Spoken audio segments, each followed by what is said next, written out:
up the Amazon River into an unexplored region to get to very rubber-rich area and just bring the latex out of there. And so you see here, again, it's a film about a trip, and the boat is kind of stranded. So it just shows that many of these people who travel to the Amazon end up seeing their designs to conquer the Amazon and to dominate its nature. They end up being thwarted by the nature of the region, right? But the point here is that many of these films are about trips, are about voyages into the Amazon. And films made by Latin American directors also often resort to this idea of the trip as a key element of the plot. This is an example from a Brazilian film by Carlos Diegues called Bye Bye Brazil. And this is a group of performers who travels to the Amazon to try to make some money. And it's, again, a road movie where they go in this truck and they follow this, this road into the heart of the Amazon. So in the Amazon, we have, on the one hand, a nature that is always moving. So the river is always shifting. It has floods that change the landscape from season to season. And we also have people who are always moving, who are always traveling around, right? So it's as if the moving of nature finds its mirror image in the moving of all of these explorers. And in cinema, which is the art of the moving image, also reflects these motions of the landscape and of the people themselves, right, in these various journeys through the rainforest. And many of these films about the Amazon evoke road movies. And the road movies is a kind of a genre that emerged more or less after the Second World War. And some of the characteristics of road movies are this thrill of the unknown. So you want to follow a road and go somewhere that you don't know, right? And there's this tension between rebellion and conformity. So people in road movies always rebel against the status quo of society, right? And the road movies are often inheritors of this frontier ethos that is very strong in American culture, for instance. So you want to go beyond what is already known, right? And you're seduced by the open landscapes and so on. Right? And cinema about travel in the Amazon shares many of these features of the road movie genre, right? For instance, this thrill of the unknown. So these explorers, they go into the Amazon to see something that has not been seen before, right? This frontier ethos I was mentioning, so going beyond what has already been discovered, right? There's this preference for traveling shots that is also very common in road movies. And also, a slight difference is that in the Amazon, while many road movies usually use the car as the vehicle for transportation, in the Amazons, often it's a boat or a canoe, even though sometimes it's also a truck or a car. But we could call it also river movies because they are not really on the road, but they're on the river sometimes. And so the movement is not on the road, but the roads are actually the rivers. So the rivers replace the roads as the means of transportation. Right? And these films about the Amazon are therefore kind of road movies with a slight twist. And I would say they could be described as eco-cinema. And eco-cinema is a new term. It was suggested by this scholar called Scott MacDonald. And for him, eco-cinema is a cinema that draws your attention to the natural world. So it's about seeing nature not just as the background of the movie, but as the main character in the movie, as the main element in the plot, right? And so it requires us, to a certain extent, to retrain our eyes, retrain our modes of seeing things, so that we pay attention to things that we usually just place in the background, right? And so many Amazonian movies do exactly this. They draw our attention to the natural world, not just as some background, but really as what is the most important thing in the movie. And so, in that sense, these movies are often eco cinema because exactly they nurture this new look into nature, right? And so, in this conversation with you today, I would like to talk about three movies that are from three different time periods and see how this development of an ecological consciousness came up in Amazonian cinema.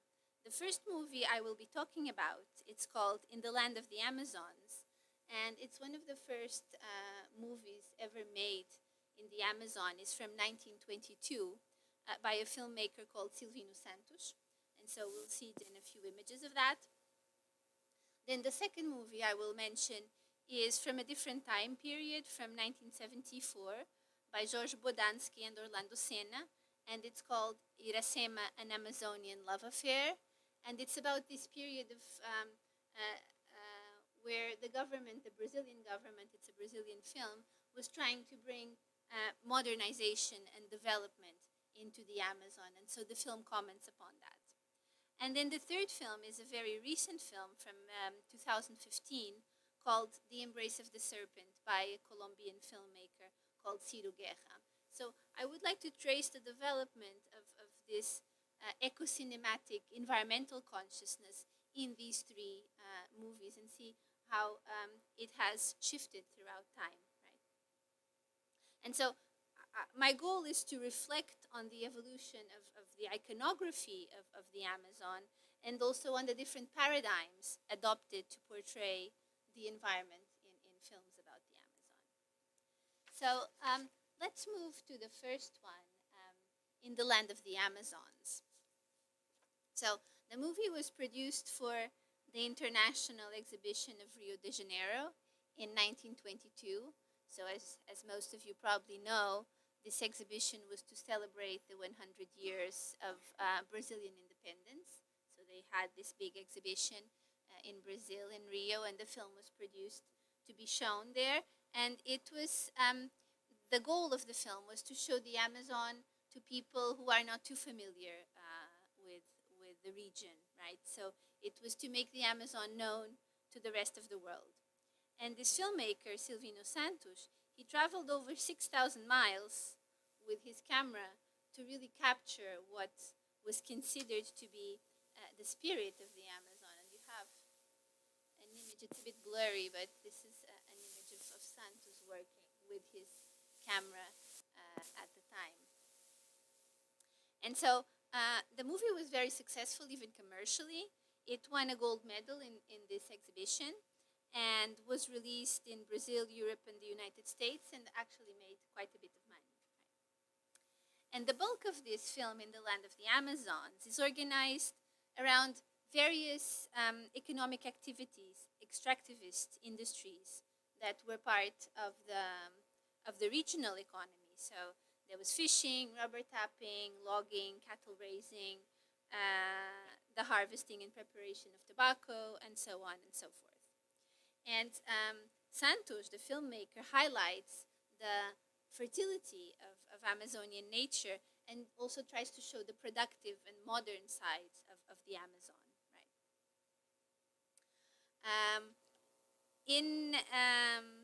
In a very impressive sequence for us now, we see the hunting of manatees. I don't know if you know what manatees are. They're like small whales, but they're freshwater animals, right? And they used to be very abundant in the Amazon, but they were overhunted. And we see in the film really a sequence of manatee hunting where they're just hunted with small harpoons, so they were so abundant that you would just go like this in the water and there would be a manatee just killed there. And for us now, it's very shocking to see that because there is a sequence in the movie where you see all these dead manatees lying on their backs with their fins crossed like this. And it's as if you're seeing a line of human bodies because since they're mammals, they share a number of features with humans, right? And so the film shows all of this, and it's unclear, or it's ambiguous at least, whether there is an environmental consciousness or not in showing all of these scenes of killing, right? But there is a part in the movie where we do see, oh, this is a scene of fishing. It's not the manatees, I couldn't find it, but I think it's a pirarucu, which is another really large fish that, again, used to be very abundant in the Amazon, then was driven almost to the point of extinction, and now it's a protected species. As I was saying, there is another sequence where it's clear that the film displays a kind of an environmental consciousness, and this is where we see the killing of herons, so white herons, and the film comments on this, and the intertitles, they say, men and women with the same inhuman instinct persecute the defenseless birds to remove their rich and delicate plumage. War without truce that makes millions of victims a year is the result of fashion and of ladies' vain caprice. Right? So, and then you see these beautiful herons flying about, and the film contrasts these animals who are in the wild with ornaments made of their feathers. Right? So here there's a clear criticism of just the exploitation of animals. Right? And so the film is not really an environmental film as such, but it already shows the beginning of this environmental awareness that we're going to see later on in other movies. I wanted to show you the bit about the herons. Let's see if it works. So of course it doesn't have any sound, the film.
So these are the ornaments made with the feathers of the herons.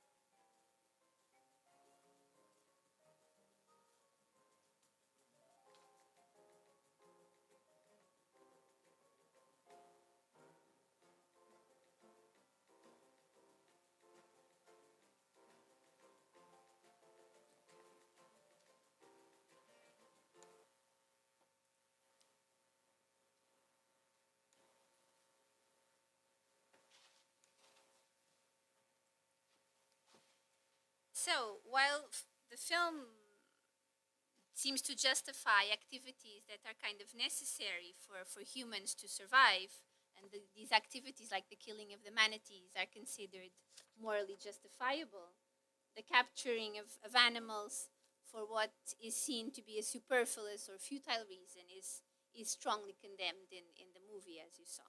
So since this period, Amazonian extractivism has spun completely out of control, and I think contemporary viewers would see these brutal fishing and hunting scenes also as morally condemnable, right? But still, even though the film seems to be ambiguous about hunting, about fish, and about fishing, the film um, highlights the ties that bind humans and non-humans, and it really shows lots of scenes of nature, and it also condemns unwarranted violence towards nature. And so I believe several of these sequences in the movie could be regarded as proto-ecological. So there was the seeds of an ecological awareness that is going to be developed later on. This ecologically conscious approach to the environment in cinema is only going to fully flourish in the wake of the post-war environmental movement. And this is when the negative effects of the decades of extractivism in the Amazon uh, make these negative effects impossible to ignore. And this is when we're going to start seeing clearly environmentally conscious movies. And so this film is an example of these movies who are conscious of the damage that is being done to the environment. It's called Iracema, an Amazonian love affair. And this young woman we see here is the girl Iracema. And the movie is about life in the Trans-Amazonian Highway. I don't know how many of you know about this road. No? So the Trans-Amazonian Highway was a road that was built by the Brazilian dictatorial government. So Brazil was under a dictatorship from starting in 1964 up until the mid-1980s. And so a big part of the dictatorship economical plan was to use the natural riches of the country to bring economic development to Brazil, right? And so a part of this plan was to exploit the riches of the Amazon. And so the government built this big highway, which in the end, in some areas, is just a dirt road, but it was called a Trans-Amazonian Highway that started in the northeast of Brazil and then crossed the whole of the Amazon almost all the way to the Pacific, right? To Peru, in fact, but the goal was that it would connect the Amazon to the Pacific. The road was never completely finished. People were working on it for a number of years, but it was never completely finished, and it floods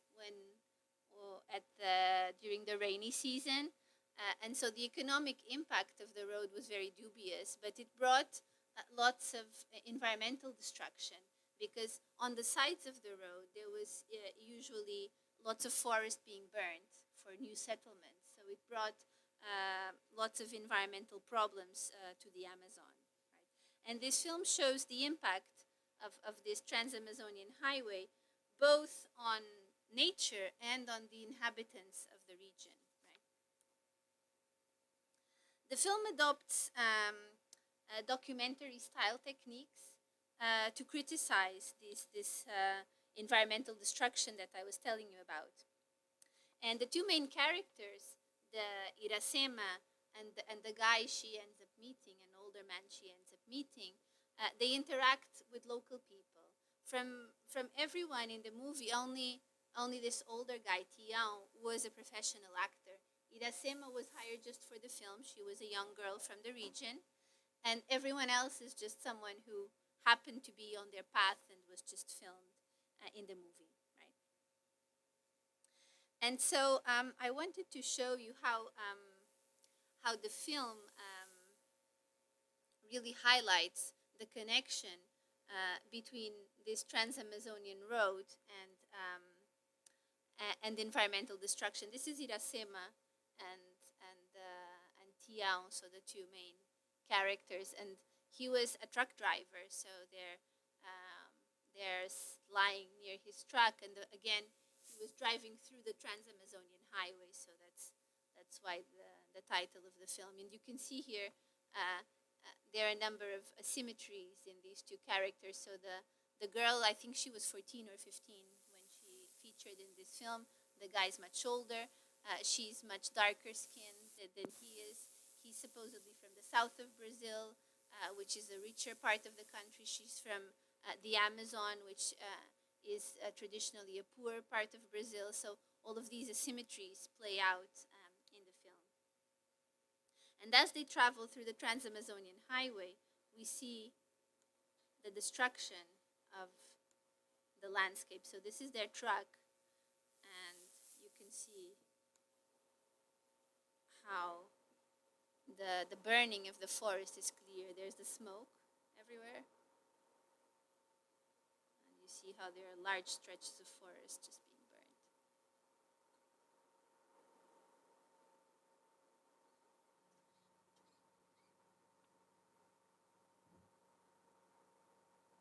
And throughout the film, you have several images like this.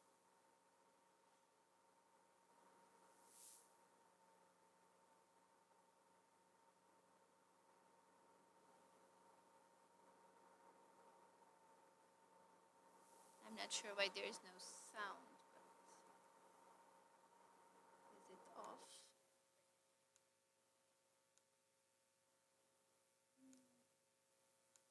Should be on.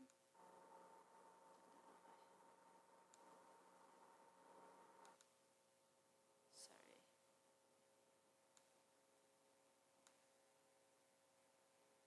No, it disappeared. There is another section I wanted to show you where Iracema, who ended up working as a prostitute, goes to a ranch and she takes a plane, and one sees again from the air the destruction of the forest. There she goes.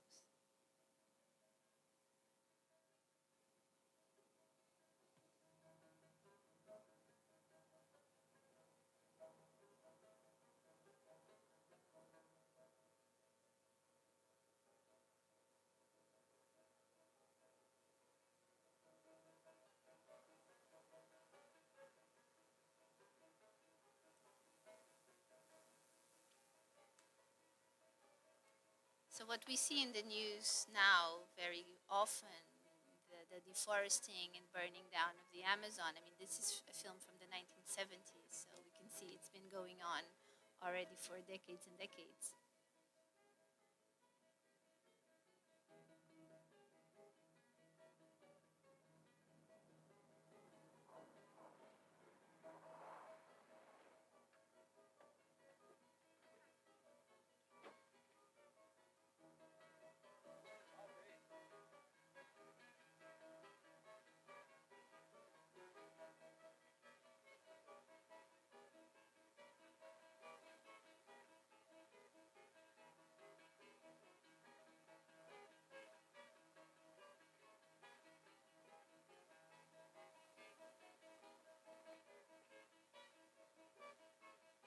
And the agribusiness that is replacing the burned down forest was also featured in the film. These huge cattle ranches.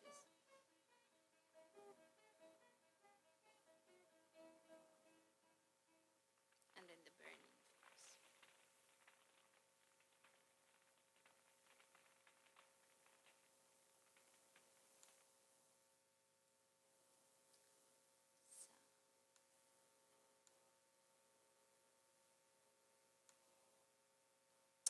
So, the title of this film goes back to a very famous Brazilian novel, also called Iracema. It's a novel from 1865 about the relationship between an indigenous woman called Iracema and a Portuguese soldier in the beginning of colonization. And here in this film, like in this book, we have a young woman, as I said, with very marked indigenous features that contrast with the light skin of Tiaun, the other main character. And this truck driver, he works by transporting illegal timber from the Amazon to the south of Brazil. So again, he represents this extractivist drive to take the riches out of the Amazon and to make money out of that. The main male character, he's politically aligned with the ideals of the Brazilian dictatorship, as I mentioned. And in a dialogue with another guy, he confesses that he's after the dough, after the money, he says, and that he chose this timber business because it's very profitable. And so he embodies in the film this drive to dominate and to exploit the Amazon for rapid economic gain that was at the time disguised under this very nationalistic rhetoric of the Brazilian dictatorship. The character of Iracema, like that of Tião, we can think about her as an allegory for the Amazon itself. Iracema is actually an anagram for America. So the woman and the body of the woman really represents the fate of the land itself, right?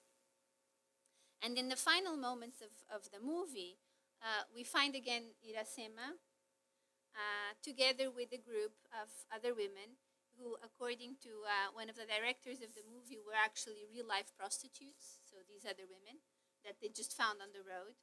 And in the end of the movie, as you can see, she's already completely disheveled. Supposedly, we can't see it here, but she's missing a tooth. And when she meets again Tião, who had abandoned her some time ago, he doesn't even recognize her because she's looking so different. She's looking much older, her clothes are torn, and so on. And so in the movie, the abuse endured by this woman, Iracema, kind of represents the abuse endured by the land itself, by the Amazon, right? And so the destruction of this girl's body at the hands of different men, as I said, she ended up having to be a sex worker because she had nothing else to resort to, ends up mirroring the destruction of the Amazon. And so the film goes back to this association of the female body to nature, which is kind of an old association, to denounce both gender violence and ecological violence. And so it suggests, the film, that the root cause of both of these forms of violence, gender violence and ecological violence, is this desire to take advantage of humans and non-humans who are vulnerable, no matter what the cost, right? We move on now to the last film I wanted to talk to you about, called The Embrace of the Serpent. And as I said, this is a much more recent movie by a Colombian filmmaker, and it also focuses on a journey. So in Santos, we had a journey throughout the various regions of the Amazon and its extractivist industries. In Iracema, it was a journey through this trans-Amazonian highway. And here, it's a journey of characters who are on a quest. They're looking for something. And what they're looking for is a fictional plant called the acruna. And the plant used to be a plant that was guarded by the tribe of this character here called Camaracate and by his tribe, right? And so the whole film is about the loss of this plant and the loss of cultural memory, because it's the only film also that features an indigenous person as one of the main characters. And it really, the main topic is about this loss of cultural memory by the indigenous populations in the Amazon, who are being subjected sometimes to really a form of cultural genocide, because their traditional ways of life are no longer possible with the new industries that are coming into the region. And the movie emphasizes the connection between indigenous peoples and Amazonian plants and animals, and shows how this connection is progressively being lost. The movie is about two foreign explorers, who come to the Amazon at different points in time to find this plant, to find this Yacruna plant. The first explorer is a German person called Theodor von Martius, and the second one is an American. And they're both after the plant. And they meet this indigenous main character at different points in his life. The first one when he was young, and then the German explorer when this indigenous character was much older. Okay, but both are after this plant. The first one wants the plant because he's sick, and he's hoping the plant would cure him. And the second one wants the plant supposedly because he's on a mission from the American government to identify a very pure source of rubber. So it's kind of unclear in the end what was his goal, right? The ending, these are some of the main characters on this quest to find this plant. And this is the actual plant, supposedly. So these flowers are this yakruna plant that everyone is after. Um, the movie suggests, as I said, that this lived relationship to nature is slowly disappearing, and that the indigenous people are losing their knowledge of the local fauna and the local flora. And the movie is actually dedicated to the memory of the peoples whose songs we will never know, right? So there's a nostalgic tone to the movie, a sense of loss of something that we are not able to recover anymore, right? And the end of the movie, which is the part I wanted to show you, it's very telling because in the end, the American explorer ends up finding the plant, and he takes the plant in a preparation as an hallucinogenic drug, right, to facilitate his connection to this indigenous knowledge that he didn't know of. But actually, this was the last plant to be found, so they had to climb up a mountain to get to this plant. And so he gets this knowledge, but the plant is actually killed. So the knowledge is passed on to someone from outside the Amazon who might or might not be able to tell about it to the world, but the actual plant upon which this knowledge depended dies and is extinguished. So there is a give and take here that gives the film a kind of a sad aftertaste. And what I wanted to show you is a sequence where this American man takes this plant and partakes of the knowledge of that indigenous tribe through the plant, really. Again, there's no sound. I'm not sure why, but there are subtitles, so you can follow.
The images are also very beautiful. The film is all in black and white, and the only color images are the images of the hallucination we're going to see now.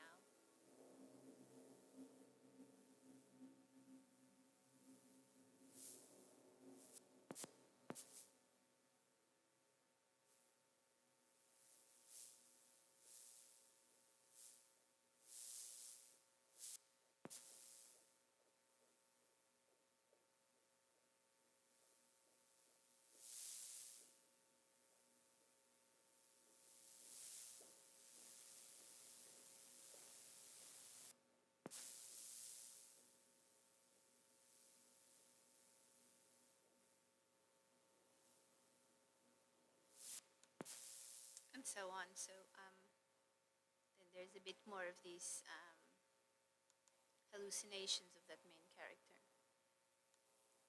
But so the point is that in order to gain that knowledge, the plant had to be destroyed. So the film shows really that we're at the point where many of these traditions and even the plants and animals that made them possible are disappearing. So what remains is only the memory of this. And this memory is carried out of the Amazon, often by people who are from the outside, right? And so even though we are able to see it in the movie, and this explorer, who is based on actually a real life explorer, wrote about all of his experiences in the Amazon, the actual lived experience there is gone and is not going to come back, right? So that's what we see in the movie. So the movie shows this connection between people, plants, and animals, and it also shows that whenever a human community and their cosmology ends, a certain view of nature also ends. That's what the movie tries to show. So this connection to nature dies with the people who used to revere that particular part of nature. So the movie shows us that on the one hand, it shows us what has already been lost in the Amazon, but it also is hopeful in the sense that by sharing that knowledge, one might prevent further destruction.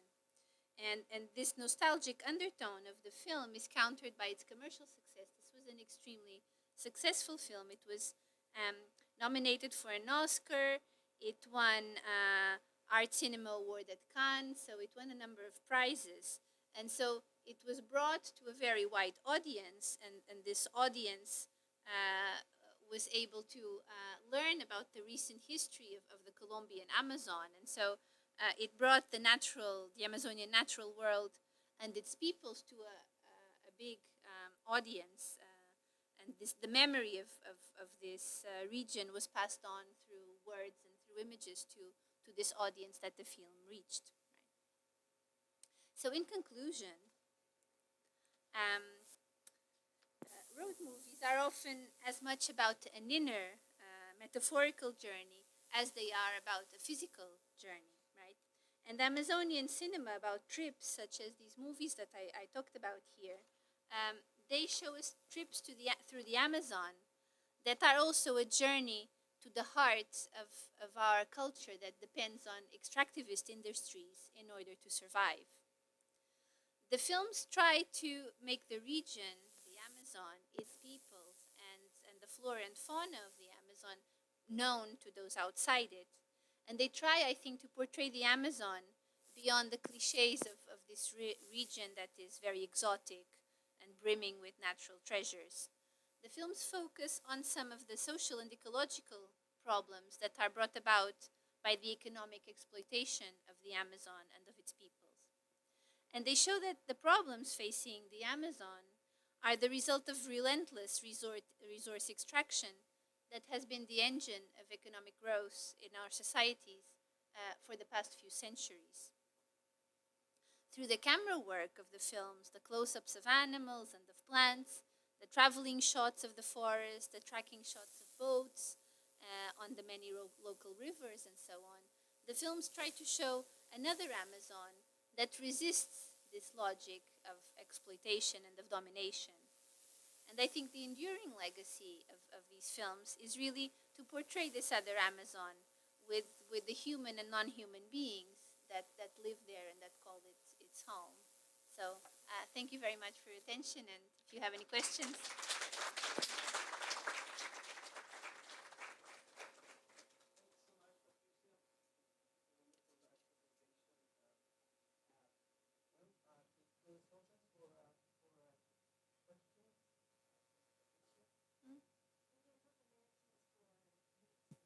Yeah, it was it.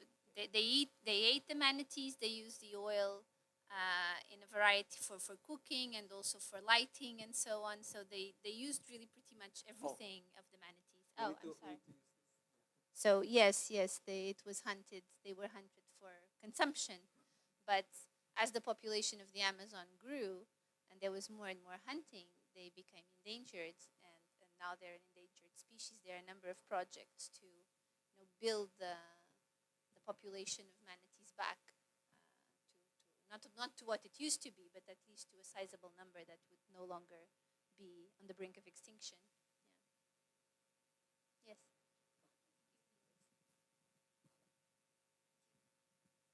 Did the girl who played Irasema, did she actually become a prostitute? And was the movie like a documentary, or was it more like of a fictionalized story? Like, what happened? So that's a really interesting question. So the movie is neither a complete documentary nor a complete fiction film. It's a mix. Some of the sequences are fully documental sequences. So these were people with whom the crew just interacted. Other parts are completely fictional. This woman was recruited on site. So the actor came with the crew. The guy was a professional actor, and so they needed a woman to play the actual Irasema, and there was a public contest to see who would win and who would be the star of the film. And this young girl, I think she was, I said, 14, 15, she won, and so she acted in the movie, and then she went on to do something else. She did not become a prostitute in real life, but she played a prostitute in the film, and then she went on. I think she became a teacher or something like that after the movie. But as I said, some of the other characters in the movie, or not characters, but people who appear in the movie, they were settlers. Those women, according to the director, were real life prostitutes who worked in the Amazon. And so what's interesting about the movie is that it really depicts things as they were at the time. So it has that kind of freshness about it. Yeah.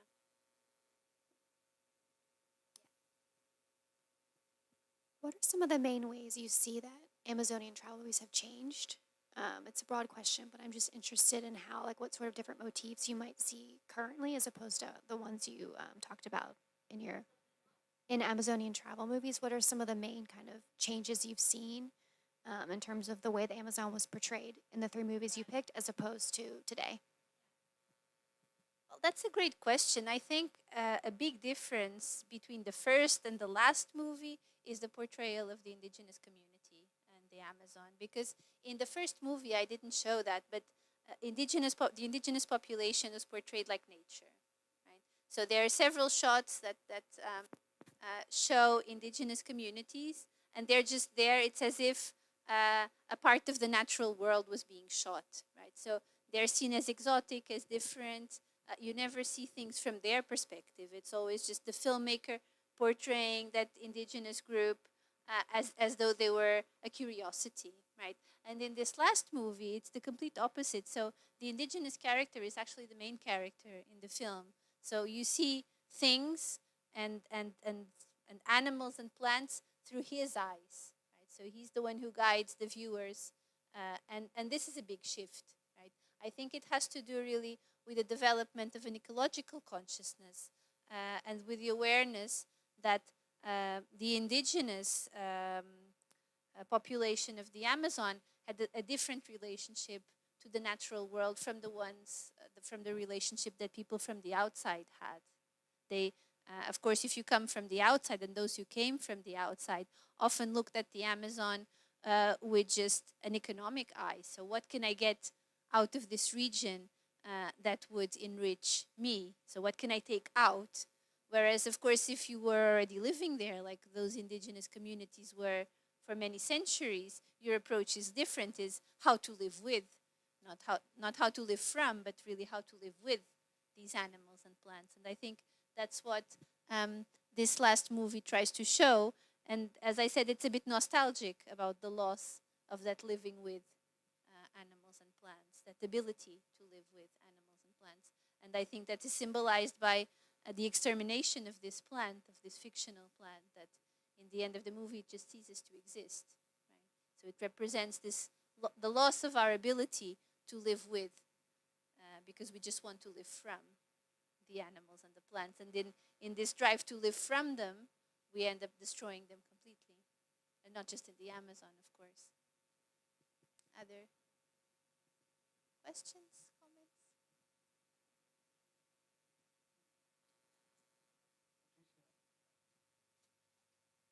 Your wonderful presentation made me think about also extractivism, how you know those films are deeper in time, and that perception of the land and the indigenous people, and but something that is a constant that I thought when you were talking is the all these cycles of extractivism that Amazonia has lived ever since, and they continue. The beginning, uh, timber, medicinal plants, and we continue gold, oil, uh, cocaine, and soybean. So that was something that I was thinking when you were talking. Any other question, comment? Yes.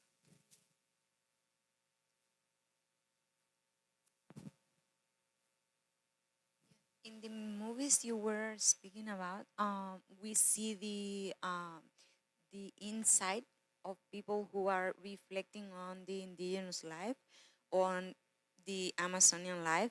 But how different could be a movie from made from and by the people who lives there?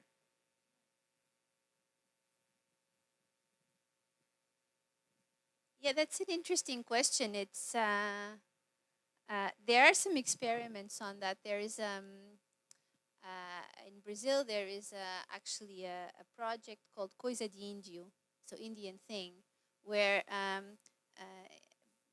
people from indigenous communities are taught how to make simple films, and then they go ahead and do it. So, and then you can watch it's online, and so they it's an attempt exactly to bring that other perspective into the discussion, because we only observe the way we think the indigenous population would act or would feel or whatnot, right?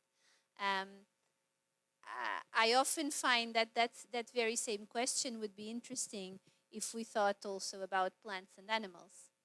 I mean, how would a plant make a film? I mean, how would an animal make a film? I mean, what would be their perspective, right? Because traditionally, these are beings whose perspective has been barred from being heard, right? Both indigenous communities, we traditionally have not been able to hear from them. They haven't had a voice, really, because we haven't afforded them that space, right? Now, slowly, they are beginning to reclaim that space for themselves, both through protests and also through using uh, modern technology, modern media like film, writing, and so on, right? Uh, and so they're reclaiming that space for themselves. Uh, but animals and plants, they cannot. So the Amazonian animals and plants that are destroyed when a forest burns, for instance, we will never know what their perspective is. And I think we should make an effort on that front, not only to try to hear the indigenous communities and the voices of the humans who don't have a voice, but also the voices of the non-humans who don't have a voice. So I think it's our duty to make an effort and do that. That was really interesting. Thank you for that. And I've actually have been trying to just bouncing off of that to speak to the animals around me and to speak to trees and just wondering what being them would be like, and if they could talk, what would they say to me? Um, but I was thinking, but when you say about the land being depicted as a woman and how linked gender violence and ecocide are, and I don't have a specific question, but I would like to hear more from you to speak about that topic between women and the environment. Well, that's a really good question, and it's a very long subject. I mean, throughout the history, at least of Western colonization, the land has also been portrayed as female because the colonizers were males, and so there was this idea that they would come and appropriate a feminized land. You're probably aware of the fact that the very name Amazon comes from a group of women, right? So they were these legendary Greek warriors, um, who fought against men. And so the first colonizers who went to the Amazon, they thought they saw these women, these legendary Greek women, in the Amazon. What they were probably seeing were indigenous peoples with long hair, and so they thought they were women, right? And so that's the origin of the name Amazon. It was first called the River of the Amazons, who were these women, and then just the Amazon, right? And the very name Amazon already speaks to this feminization of the land. So it was a female land, a land of women, but at the same time, these were ferocious women, right? So these were women who fought, and this idea that women fought instilled fear in the heart of these colonizers, right? And it also speaks to the dangers of the Amazon. I mean, this was a dangerous place because people who went there, the first colonizers, they usually got sick from malaria and other illnesses. I mean, there were unknown animals at the time. And so the very name encapsulates this connection of women to the land, and women who are at on the one level, they provide for you, the land provides for you, it's nurturing. And this is kind of the good woman story, the woman who's a mother, who's a good wife, and so on. But at the same time, the Amazon represents the dangerous woman, so the woman who can destroy and and harm men, right? And these two views of women are also the two views of nature, right? The nature as nurturing and nature as destructive, right? That we've had for many centuries. And the film plays a bit with that, right? So Iracema is this kind of powerless woman, right? In the same way as in the film, the land was powerless. It was just being exploited and it couldn't defend itself. It could really do nothing about it, right? And the body of the woman and the body of the land are seen as equivalent in the movie in that they are being really completely torn apart by the forces of extractivism in this movie, right? And this connection between the women and the land is, as I said, an age-old trope that has been replayed again and again throughout history, and I think the film just makes use of that to comment on on the Amazon. Now we might question this, and we might say, of course, there's no reason to link women and the land, right? But I think the reason behind it is that explorers have historically been male, and so there was this almost amorous, almost sexual relationship between the men who came and they would fertilize the land. So there was all of this sexual rhetoric involved in conquering a new land, right? It was seen almost as a love affair, while we know that it was no love affair, it was a very violent process.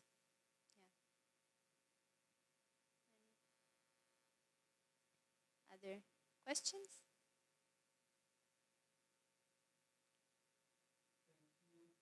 No, thank you very And much. thank you, Patricia, for such Thank you for a the questions. thought-provoking lecture and sharing your projects with us.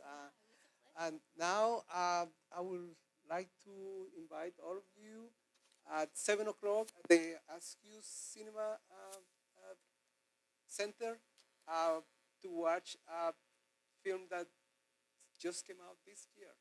Uh, and, uh, and there's going to be a wonderful, interesting introduction by Marcos Colon. He's going to give us sort of like a report of what's going on in Amazonia right now as an introduction to the film. So I hope that you can join us there.